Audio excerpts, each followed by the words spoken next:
Hi everyone, it's Kamau. Welcome back to my channel.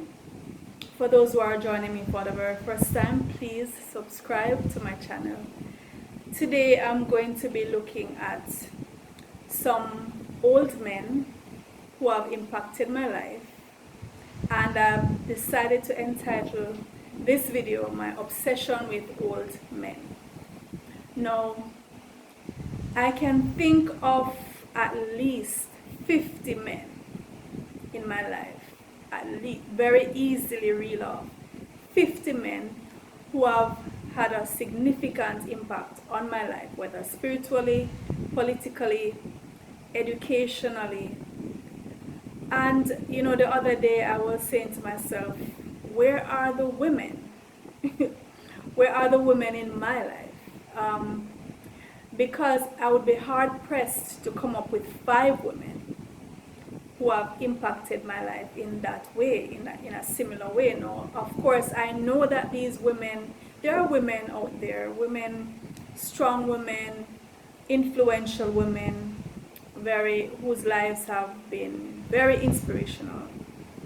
However, they just didn't touch me in the way that these men did.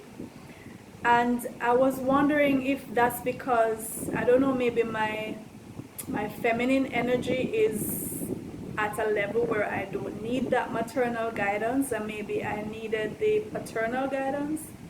I don't know, but it's just always been these very special men who found their way to me and guided me in some way.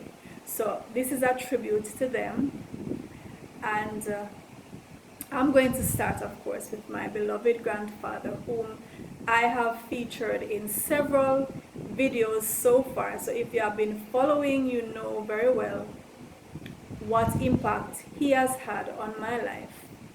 I'm starting with him. So I called him Daddy. Everybody else called him Natty. His name was Nathaniel. So he, from I was very young, you know, was a heavy influence in my life.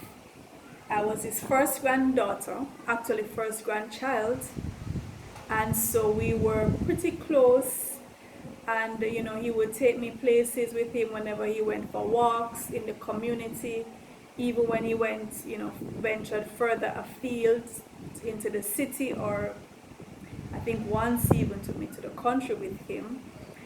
Now, you know, when older persons are walking and they run into their friends, you know, that takes a while for that conversation to die down, right? So I would be there with my grandfather, and he'd be talking to, you know, run into this old lady there, or that old man, or whoever, and I'd be standing there listening to the conversation that went on and on and on, being very amused by it, because I found him to be an amusing man. Sometimes my grandfather would pretend to speak Spanish, right? Whenever he was upset with us and he wanted to chastise us, he would do it in Spanish. Now everybody knew that it wasn't real Spanish, so you can just imagine the drama, you know, with him saying all kind of madness, and you know, and we're there knowing it's not Spanish, because it just didn't sound like it was any real language. But he would be cursing us in this language, and we'd be just there laughing.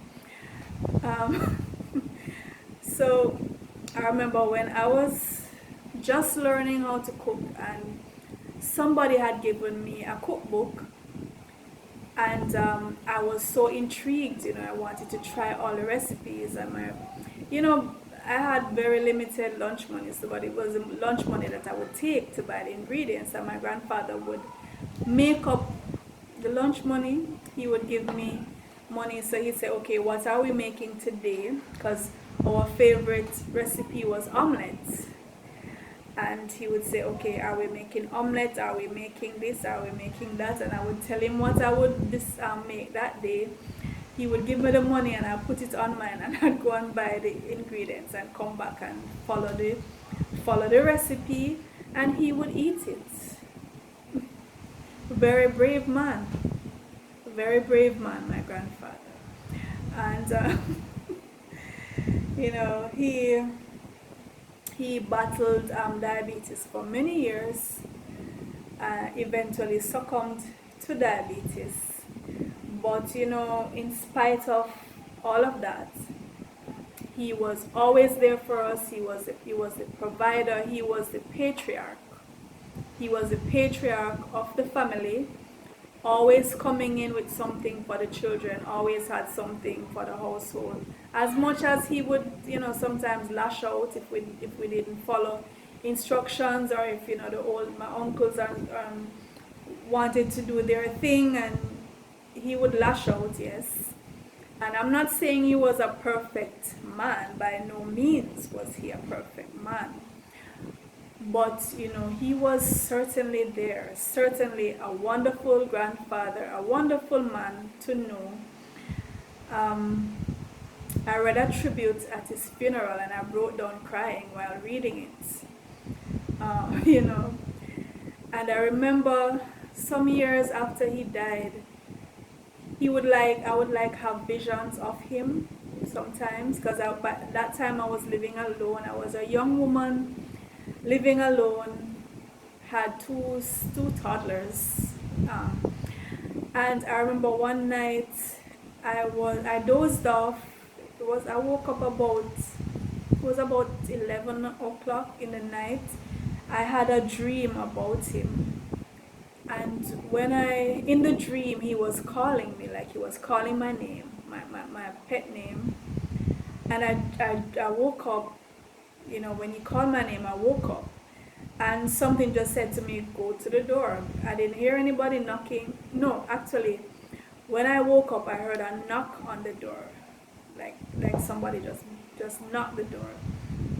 And I listened, and I called, and nobody answered, and just something said, try the handle of the door, and it wasn't locked. It wasn't locked, and when I opened it and peeped out, nobody was there. And I was saying, maybe my grandfather was trying to communicate to me to say, go and lock the door. Who knows? I don't know, but that's what happened. I dreamt about him, and I woke up suddenly and went to the door, and it was open. And he will definitely continue to. His memory will certainly live on in my life. The second person I'd like to mention, the second old man, this is a man who I had never met. I only met him this one time that I'm telling you about. That's the first and last time I saw him. At that time, I was going around selling my books, because I had just published 2 books. This was back in 2001. I just published my first 2 books by myself, and I was so proud. And I did a batch of 100 books. That I could only afford to do 100 books, and 100 of each book. And I also had some poems that I had printed on these typing sheet size, certificate size. They were actually certificates with poems and drawings that I had made. So I was going around the communities, walking around from house to house, selling these. I was so determined to sell them. And even though I am so scared of dogs, I was walking from house to house with stones in my hand in case the dogs came, selling my books and my certificates. So normally, I was very safe. I did not venture past the gate. I did not go into anybody's house.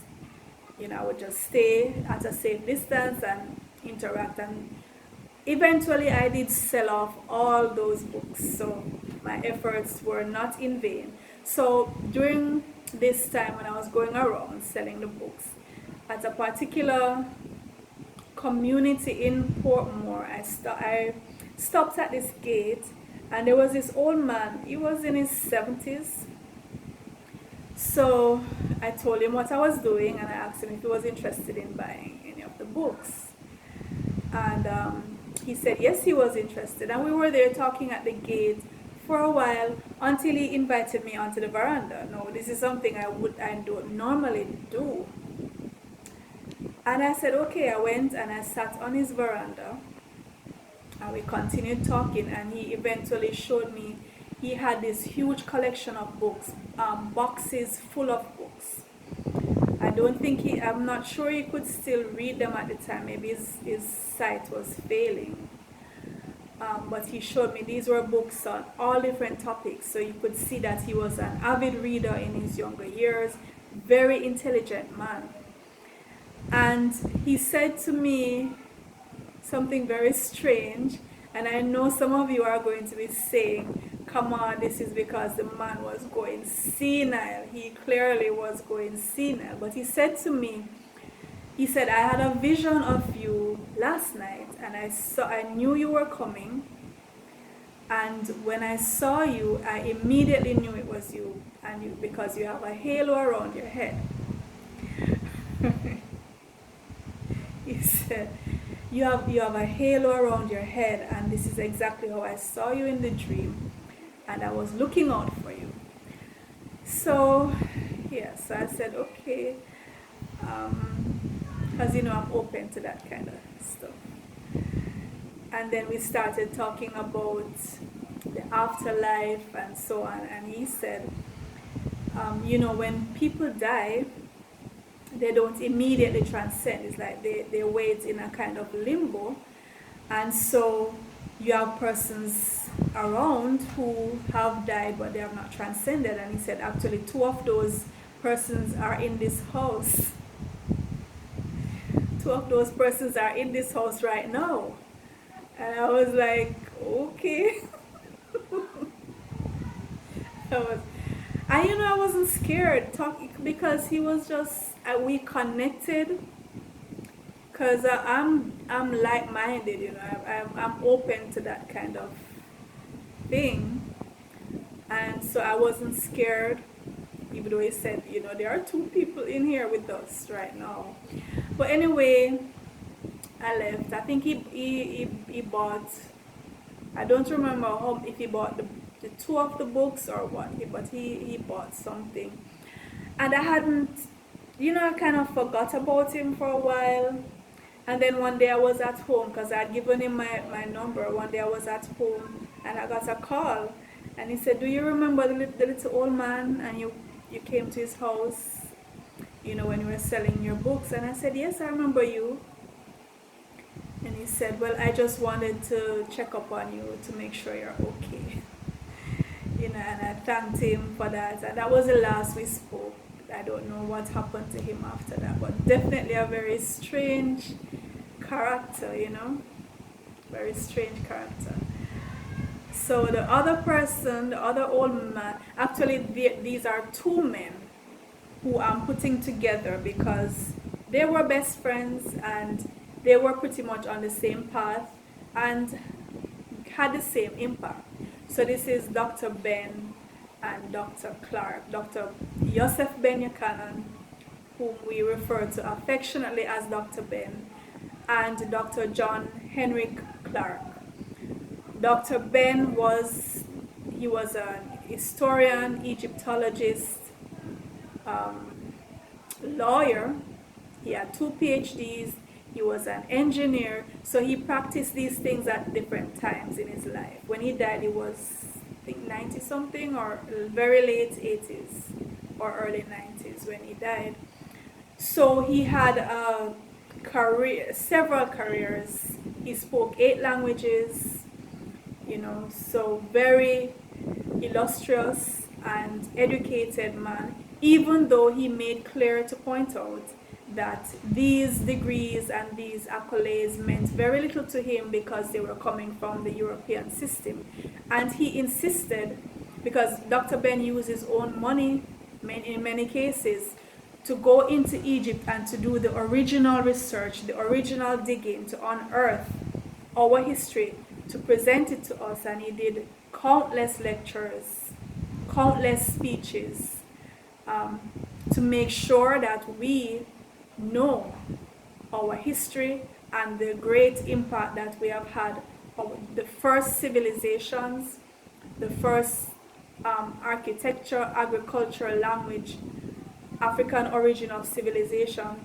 Now, Dr. Ben, I think his most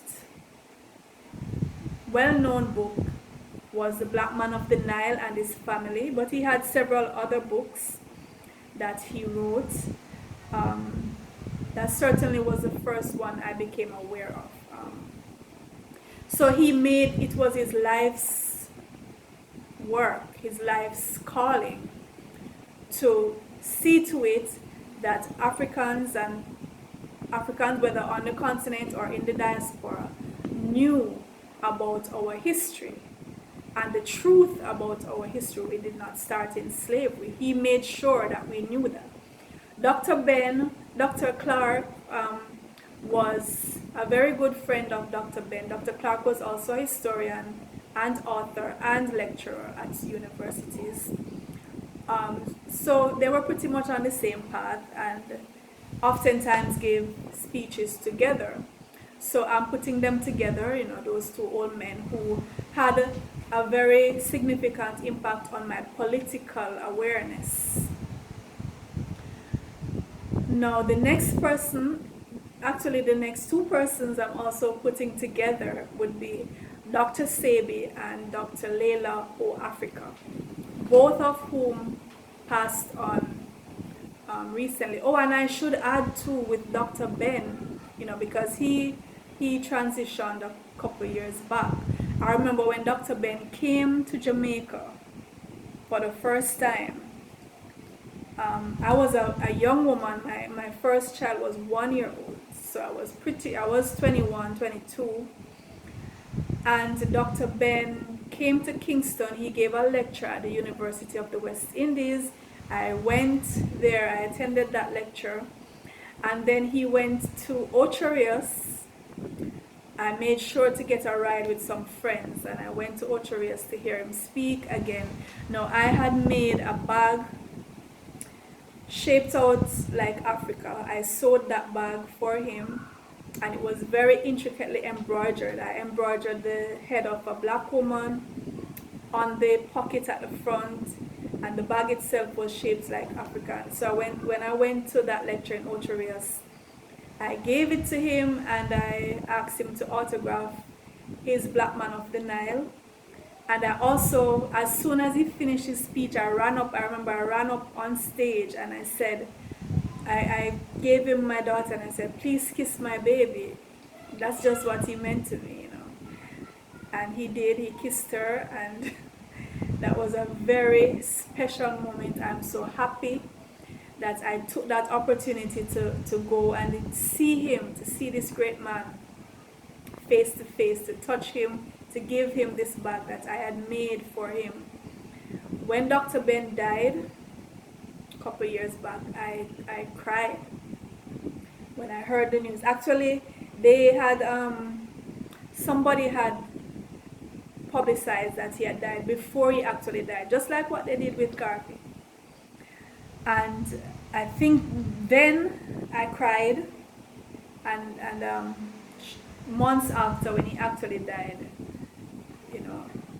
I was so sad. I went through a period of mourning for Dr. Ben. He was just, he still is a very special person to me.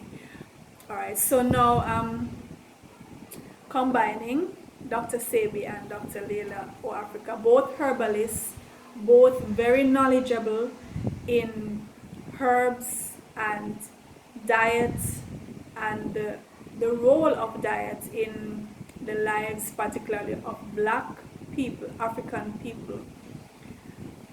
I've learned so much from them. Dr. O. Africa, his book was the very first book that I bought on anything Afrocentric. So I was still in high school. I took my lunch money, I saved my lunch money, and I remember I went into Head Start bookshop downtown. And this book stood out of all the other books because I was on the path of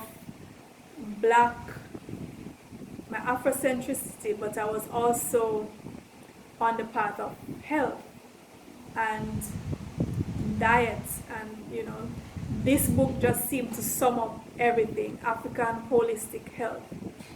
That was the very first book. I took my lunch money and I bought that book. I still have that book. Dr. Sebi died not so long ago under very mysterious circumstances. Dr. Sebi maintained that he had, just as Dr. O Africa maintained, that we can cure, not they cure, the herbs and the food, the fruits cure cancer, HIV, lupus, whatever name they want to give to these so-called diseases. They maintained and were prepared to go to court to challenge that. Dr. Sebi was taken to court when he insisted that he had cured patients of HIV, and he went to court and he won his case. So these are very brave men. They were going against the tide. They were chastised in many ways, and they insisted. So we have to give honor to these men, these old men. They are no longer with us. They have gone on to the ancestral realm, but we hold them even more dear, because now it's their legacy that we have to preserve, and we have to make sure to continue that, spreading the word so that others gain that knowledge. Okay, so I have 3 other old men that I'm going to tell you about. Dr. Robert Morse, I stumbled upon him about 6 years ago, and there was an immediate connection, instantaneous connection. Now, he is a doctor of naturopathy.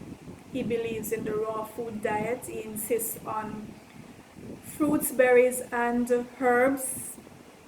Fruits, berries, melons, herbs as a treatment. He does not believe in calling diseases by that name. He insists there is no such thing as diseases, right?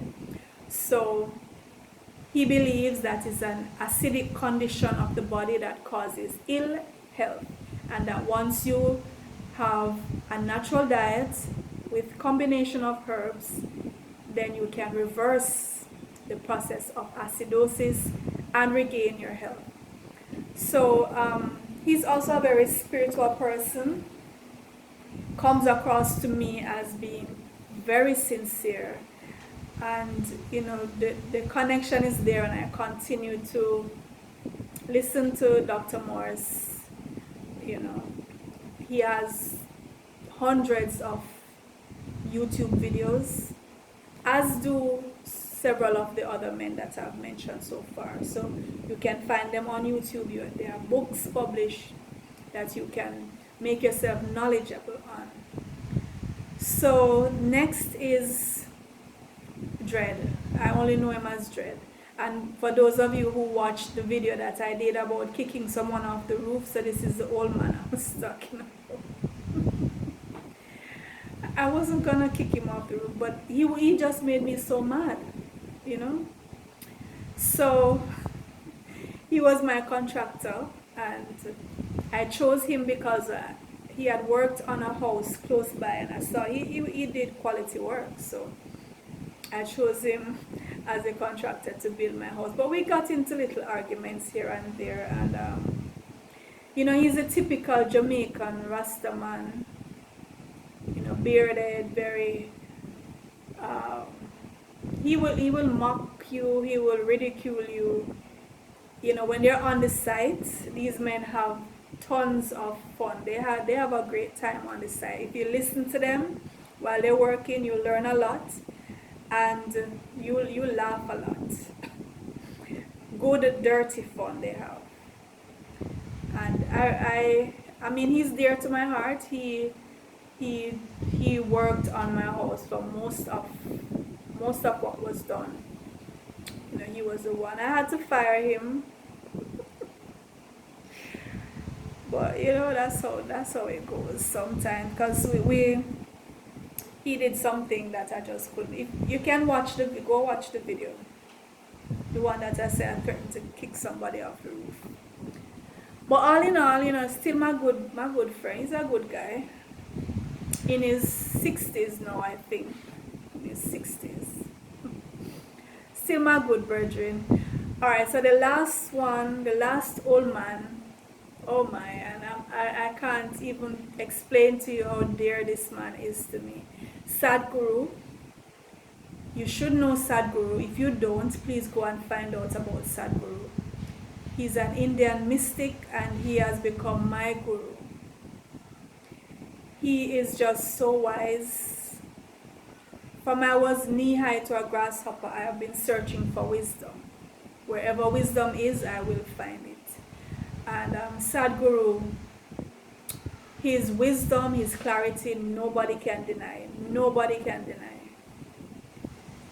He is in so much demand. He has spoken at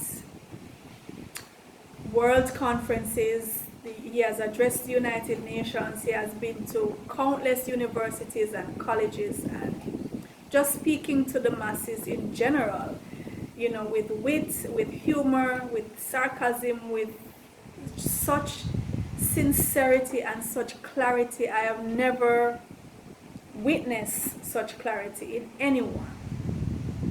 And so almost every day I have to watch Sadhguru. He is the founder and the, you know, he runs the Isha Yoga Center in India, and they also have a branch in Tennessee, I believe, in the United States. Yeah, he has been recognized as one of the 50 most influential persons in India. And you know, India has a lot of people, so to be one of 50 says something. And everybody wants a piece of Sadhguru, and he's open, and he's just so clear. That's the thing that stands out most for me, his clarity. And the thing that he says that I take most dear is when he said that, don't say I'm only human. I did it because I'm only human. You did it and you are human, and that in itself is awesome. Being human itself is super. He has said a lot of other things, you know, but this statement in particular is my takeaway statement from Sadhguru. I cherish him and I continue to sit at his feet and to learn from him. You know, so that sums it up. So those, I think I went through 9 or 10 of the old men who I'm obsessed with. And there are so many others. Like I said, the men just have been turning up in my life. Maybe the women feel like I don't really need that because I have enough of the maternal instinct and that feminine energy and that goddess vibe, you know. So I am grateful to these men. I don't know which other old man will turn up. I'm almost certain that more will, and I look forward to meeting you. If you have not subscribed to my channel, please do so now. Use the opportunity to do so, and look out for other videos, and I'll catch you next time.